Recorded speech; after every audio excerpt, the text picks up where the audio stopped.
If you're a fan of horror movies, then there's a good chance that the name Elvira would ring a bell. Elvira, Mistress of the Dark, is a persona used by actress Cassandra Peterson for a series of TV programs and movies, often hosting screenings of other horror or science fiction B movies. But the character of Elvira, funny, sexy, and mysterious, soon outgrew this television program and became a major part of American horror culture itself. So, join me as we look back at the career of this figure of horror media and how it grew from humble origins and became a multimedia sensation.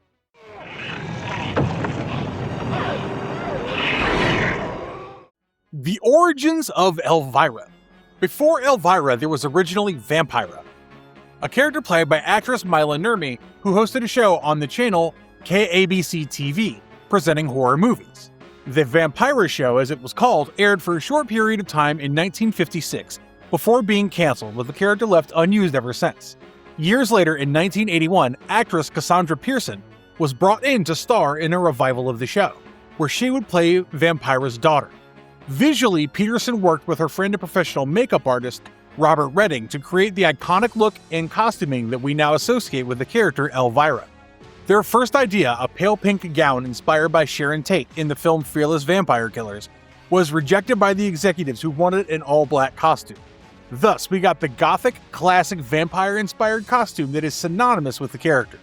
Though her appearance is very similar to that of Morticia Addams from the Addams Family, inspiration was drawn from a wide variety of sources. Her hairdo was inspired by Ronnie Spector, the lead singer of the Ronettes. Her facial makeup was inspired by the Kabuki Theater of Japan, and this was all complemented by a black gown with a deep neckline. Elvira's costumes were considered scandalous at the time for how revealing they were, though now would fit in on any celebrity red carpet. As for how this revival of Vampira ended up becoming Elvira, Mistress of the Dark, it's a long story, so let me summarize. Mila Nurmi, the original actress for Vampira, refused to let them use her copyrighted character for the show. Amongst other reasons, she didn't like the casting of a comedic actress like Cassandra Peterson, preferring the singer Lola Falana for the role. At any rate, the show was stuck until the executives decided to go ahead with the project anyway under a new name. This new name, according to Peterson's memoir, was chosen from options drawn from a hat, with Cassandra drawing the paper with the name Elvira, and thus an icon of horror media was born. Elvira's Movie Macabre, also known as Movie Macabre with Elvira, Mistress of the Dark, in its original run, ran from 1981 to 1986, with the show airing movies, usually horror or science fiction, with Elvira as the host. In addition to hosting, Elvira would sometimes comment on the movies themselves or perform comedic skits. There were also the occasional appearances from other characters like The Breather, a prank caller to the show played by writer John Paragon, who'd eventually go on to help write the Elvira movie in 1988. It's here that the benefits of getting an actress with such well-refined comedic chops as Cassandra Peterson are appreciated, even though her appearance gives off the air of someone dark, brooding, and mysterious. Peterson gives Elvira a quirky comedic personality with a Californian Valley Girl accent, while also being self-deprecating in her humor. The character of Elvira can be credited with the concept of fun scary, where horror tropes are used in a funny and often lighthearted manner, instead of purely to terrify and horrify people. This persona, along with the risque jokes she would make about her sex appeal, made her quite popular in the television industry. As Peterson put it in an interview with AOL Entertainment Weekly, "I figured out that Elvira is me when I was a teenager. She's a spastic girl. I just say what I feel, and people seem to enjoy it." As a result, you could commonly see her cross over into other television programs as well, with the character of Elvira popping up in numerous TV shows at the time, like The Fall Guy, as well as late-night talk shows and even commercials. Despite what Peterson and the execs at the channel thought, Elvira had become a major pop culture phenomenon in the 80s, with the character inspiring Halloween costumes, trading cards, and other merchandise. To quote Peterson herself, "I had absolutely zero hopes of the show staying on the air, much less leading to fame. I was just happy to have a weekly check coming in." However, this success did not go unnoticed, as the show would be sued by Mila Nurmi, who claimed they stole her likeness for the show without properly compensating her. The lawsuit was ultimately settled, with the judge ruling in favor of Elvira, claiming that Elvira looks distinct enough from Nurmi's Vampira to function as its own intellectual property. Thus, Elvira herself would go on to dominate the horror media landscape for the next 30-odd years.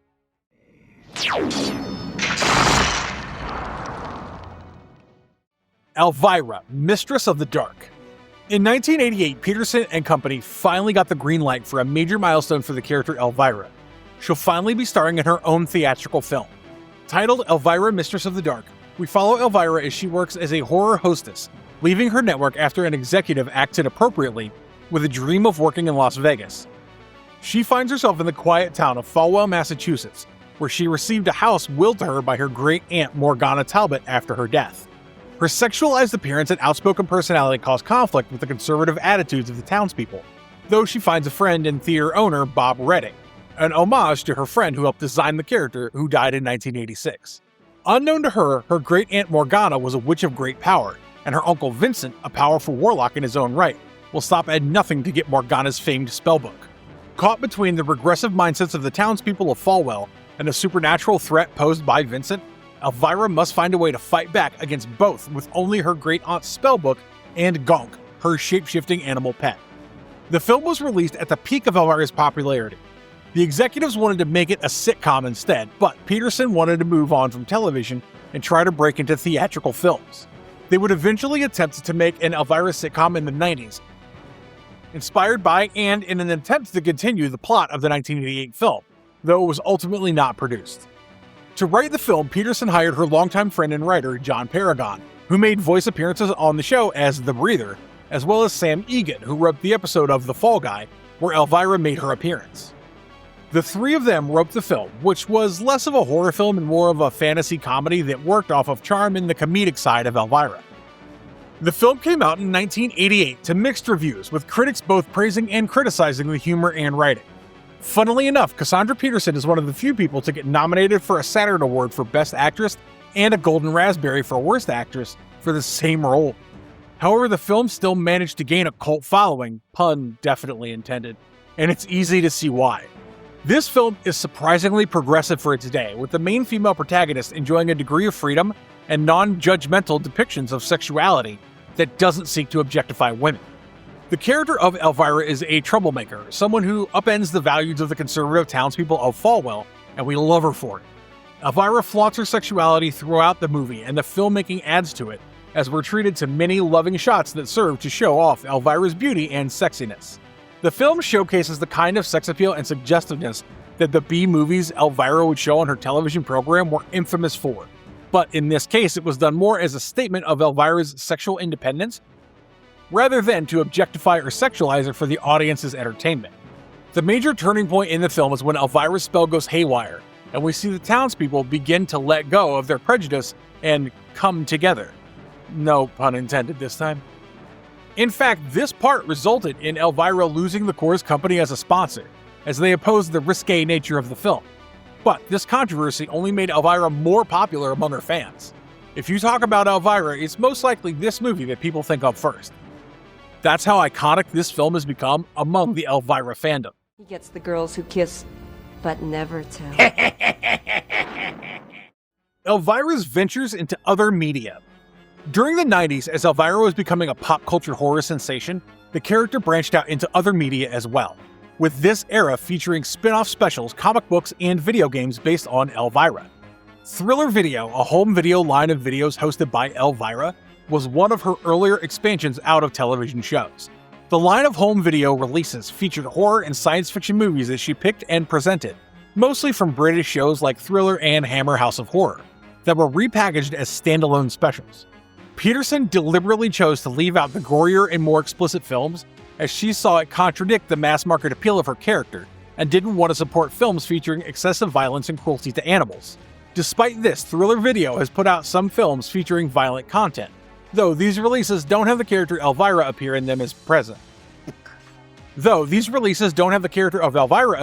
to present it. Some of them even have the cast of the film themselves appearing to do the role Elvira was performing. She also hosted a special on MTV in 1986, titled Elvira's Halloween Special, where she took her talents as a host to introduce music videos for the channel, while also mixing in sketch comedy skits between it, like in her show. Elvira's fame led her to enter the world of comic books as well. The first major publisher to make a series about her was none other than DC Comics. Elvira's House of Mystery was a spin-off of DC's House of Mystery series, which was a horror anthology comic with Cain and Abel as hosts narrating stories from within the titular House of Mystery. You might know Cain and Abel as supporting characters in the famous Sandman comic series. Elvira's House of Mystery had the Mistress of the Dark herself take over the hosting duties for the horror stories with her signature charm and wit. She would interact with Cain and Abel from the original series, though it mostly revolved around her making fun of Cain and his uptight manner. Unlike her later comic book appearances, this series had her as a host introducing stories rather than the protagonist of her own story. Essentially, Elvira's House of Mystery functioned as a fun comic book companion piece to her movie macabre. It lasted 11 issues from 1986 to 1987, with a holiday special named Elvira's Haunted Holidays, releasing during Christmas. The next major comic book series starring Elvira was more successful, published from 1993 to 2007 by Claypool Comics, and lasted a whopping 166 issues. The series was still an anthology comic, though this time Elvira wasn't just the host, but also the protagonist of the stories. The series benefits from having a decade of Elvira media behind it, as the writers had a lot of material to work with while trying to adapt Elvira's magnetic, charming, and hilarious personality onto comic book pages. The series also had some serious talent behind it, with the first issue written by Paul Dini, famous for his work on Batman, the animated series, and later issues written by Kurt Busiek and Joe Duffy, all established comic book writers. The series adapted the more comedic, fantastical tone similar to the 1988 film, setting Elvira in various scenarios and showing us how she deals with them with her quick wit and charm. A storyline during the comics run also parodied other television movie hosts of the era, as it showed thinly veiled versions of them trapped by a villain, with Elvira being the one to save them all. Among the people parodied were Mystery Science Theater 3000, or MST3K for short. MST3K was another TV program that had become famous for its commentary on old, obscure bad movies that feature characters commenting on the movie as it plays. It makes sense for the comic to reference it in one way or another. The 90s also had Elvira make her appearance in the realm of video games, both in arcades and on home consoles. In arcades, we could find Elvira fighting demons, dragons, and other assorted monsters in Elvira the Arcade Game, developed by Flare Software in 1991. The game itself is a typical action platformer, with Elvira forced to traverse deadly levels while fighting off hordes of demons and other evil monsters as she attempts to reclaim her lost queendom. The game seems to have barely anything to do with what's been established about Elvira so far, setting her up as a fantasy queen awakened by a wizard. In contrast, Elvira, Mistress of the Dark, released for the Amiga, Commodore, and MS-DOS computers in 1990 by Horrorsoft, is much more faithful to what lore about Elvira has been established. The game is an adventure game or role-playing game that leans into the horror genre that Elvira was firmly established within. We play an unnamed character who is tasked with rescuing Elvira from Kilbragand Castle after she was kidnapped by her evil ancestor, the witch Imelda. The game canonically takes place immediately after the events of the 1988 film, and Peterson even reprised her role as Elvira for the game. The game received critical acclaim for its gameplay and story, and it even resulted in a sequel to the game being released in 1992, Elvira 2: Jaws of Cerberus. There, you play as Elvira's boyfriend who must save her from the demon Cerberus, who imprisoned her in a haunted horror film studio. The games both understand not only the humor and tone that made Elvira so popular, but also the referential satire throughout the film and horror industry.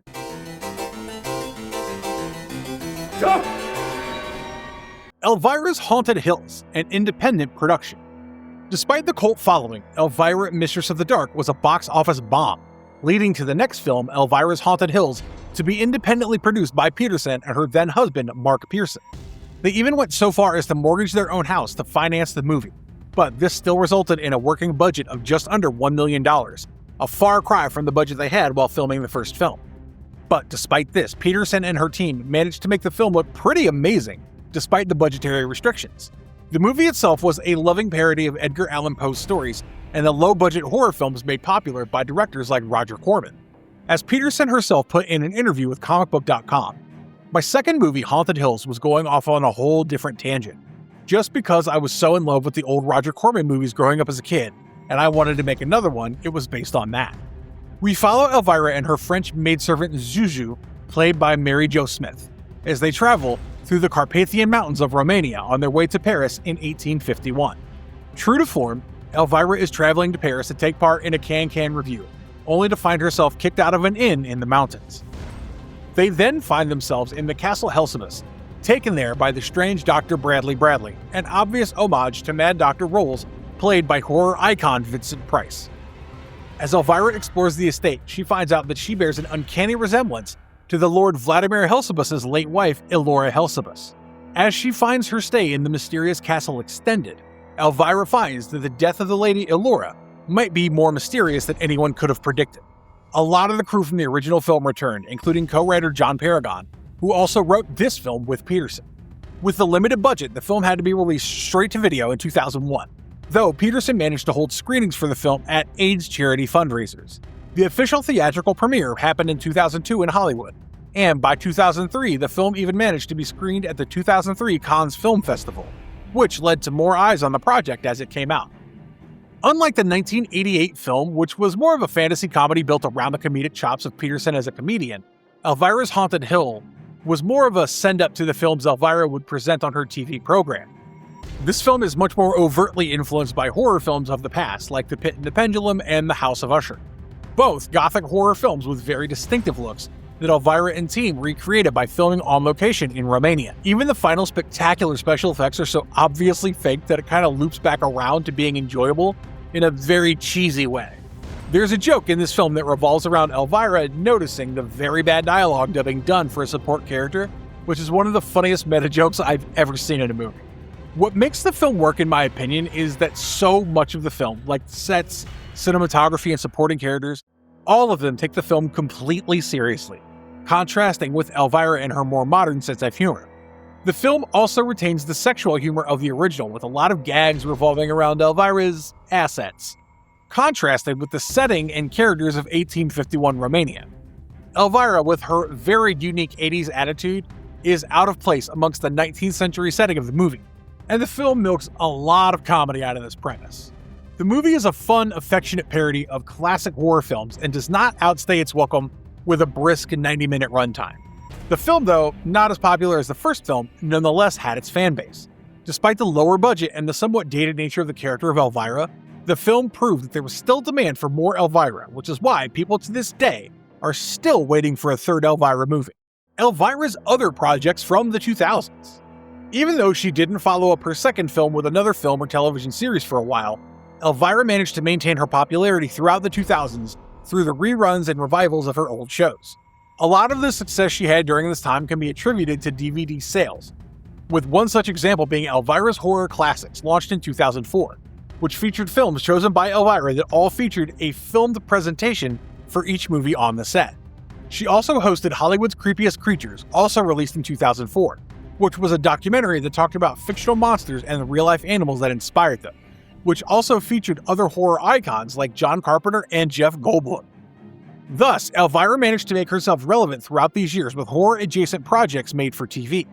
However, she didn't just stop there. In 2010, Peterson and team revived Elvira's movie Macabre, with 26 episodes produced featuring Elvira and her many co-stars from the original series, including John Paragon as the Breather. The series was praised as a return to campy form, with the humor and charm of the original series being retained, while still being relevant in the 21st century. The series aired films from the public domain instead of licensed studio films, owing to the low-budget nature of the revival. The series only stayed on air for a year, with only 20 of the 26 produced episodes actually airing. However, for those interested, the unaired episodes are now available on digital storefronts and streaming sites, alongside the 20 episodes that actually aired. In 2014, Hulu also released 13 specials, collectively under the title 13 Nights of Elvira, with each episode following Elvira presenting a new film every night. This series was also canceled within a year. Elvira also had a dedicated role as a host of Knott's Scary Farm, a seasonal event at the Knott's Berry Farm amusement park, where the actress would lead a night of horror-themed activities. This role as host was consistent from her first time hosting in 1982, and she finally hung up her cape as the host of the event in 2017, with one final appearance at the event to signal her stepping away from the role as host. Even when we don't see her on screen, Peterson is committed to the character of Elvira in in-person events as well, which no doubt contributed to her longevity. Elvira's appearances also continued, as in 2018, a new series, titled Elvira, Mistress of the Dark, no direct continuation of the 1988 film of the same name, was released, running for 12 episodes. Written by David Avallone with art by Dave Acosta, the series featured Elvira as a main character this time, doing away with the anthology aspects of the previous comics to tell tales of the adventures of Elvira. Despite being the first Elvira comic in over a decade, the series kept the campy comedic nature of the character, involving time travel and visits to major figures of horror history, like Edgar Allan Poe, Mary Shelley, and Bram Stoker. As Avallone put it in an interview with comicbook.com, no, when you think it's too crass or too cheesy or too ridiculous, that's the time to double down. And that's Cassandra. That's the Elvira, Mistress of the Dark mantra. I was a fan of Elvira's show on the television, saw the movie when it came out, loved the movie. I watched it again before I wrote the first Elvira comic I ever did, and I found it scarily easy to fall into that voice and recreate that character on the page. The first issue alone had Elvira drop in on the fateful night in Lord Byron's manor, where Mary Shelley came up with the concept of Frankenstein.